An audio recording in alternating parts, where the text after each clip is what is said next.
Get a grip, Richard. Your team needs you. Yes, it's all very quiet on the orange side, and they're trailing by 5 kilos. The blue chefs have been non-communicative too, and I think Safety Officer Chris has finally lost his rag. What are you going to do with that? Take his legs up. What are you going to do with it, Henry? I'm going to smash it up. You're going to smash it? Come on, Henry. Break it harder. You need to hit that harder. Break it up, now! Ex-Australian Special Forces Chris won't tolerate weak captaincy and lack of tactics. Australian Special Forces? Yeah, man, they're like the SAS, but with mullets and suntans. Whoa! They're still intact. He's a hard man, and he's giving it some. We need to break them up. Keep your team going. Tell them what they've got to do. Give them instructions. It's tough being a blue team captain. Tough, but their weight is up, so it's not all bad. On the orange Ragnarokers side, they've hit a packing crisis. I think they've peaked too soon and crammed the fridge full of odd-shaped timber without thinking packing tactics. Timber is even coming out. That can't be good.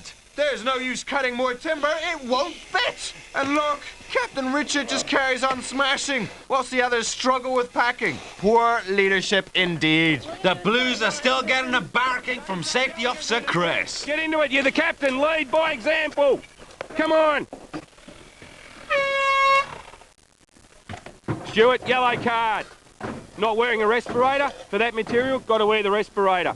It's under the bench. And a yellow card. Safety first. The teams must wear respirators when they're cutting hazardous material. That's what Chris is there for. We need to keep the team going. Don't forget though, Al, Chris is also there to have a good shout at the teams. This story so far, both teams have launched themselves into the challenge and have displayed some prime examples of brute force and timber cutting skills. The orange team lacked leadership from Richard, who was obsessed with the sledgehammer and have only packed 39 kilos. The Blues have packed 44 kilos, but they're also suffering from lack of leadership. They've earned the only yellow card so far for bad safety. Join us after the break to see who reaches the target weight and wins the use of today's specialist tool, Explosives! Yeah!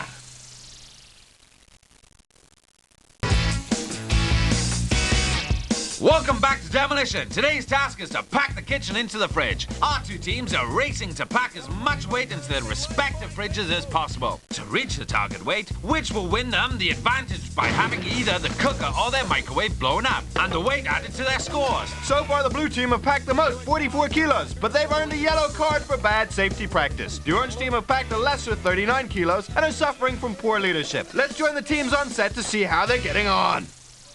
This stage of the game is all about tactics, Ralph. They must pack small, pack heavy. They are close to the target weight and the all-important advantage. That gel ignite will make mincemeat of the heavy cooker and add 46 kilograms of weight to the successful team score. With the oranges, and they are on a packing frenzy. But is it enough? The Blues are streaking ahead on 48 kilos, whilst the oranges languish with 44.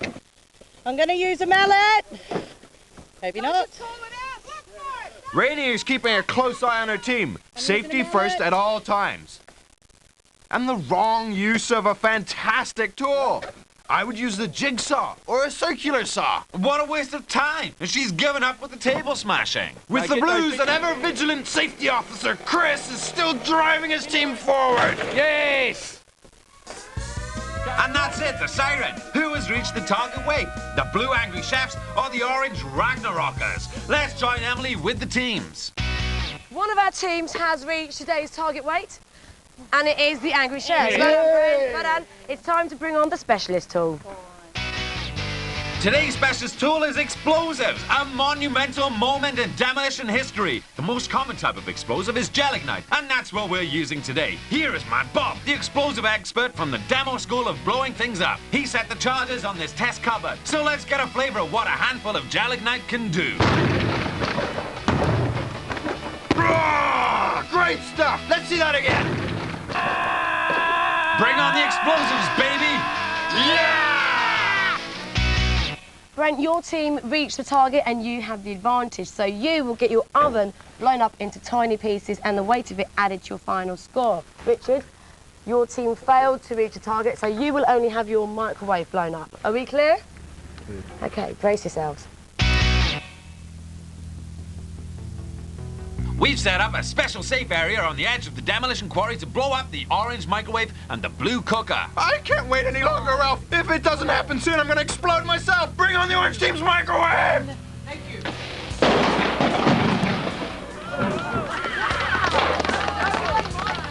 Fantastic! Shall we see that again? Love to! The microwave had 4 separate charges placed inside it to create one monumental bang. The door shot off 3 meters away, and the whole oven lifted 7 meters off the ground! Goodness gracious, great balls of fire! In 4. It's the blue team's turn now. The cooker will give them a massive amount of weight to their score. Oh, let's blow it up!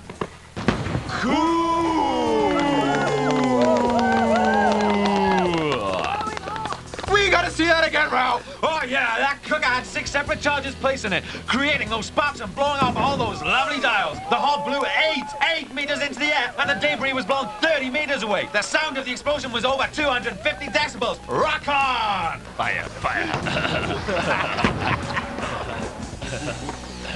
Don't ever leave the gas on at home, folks!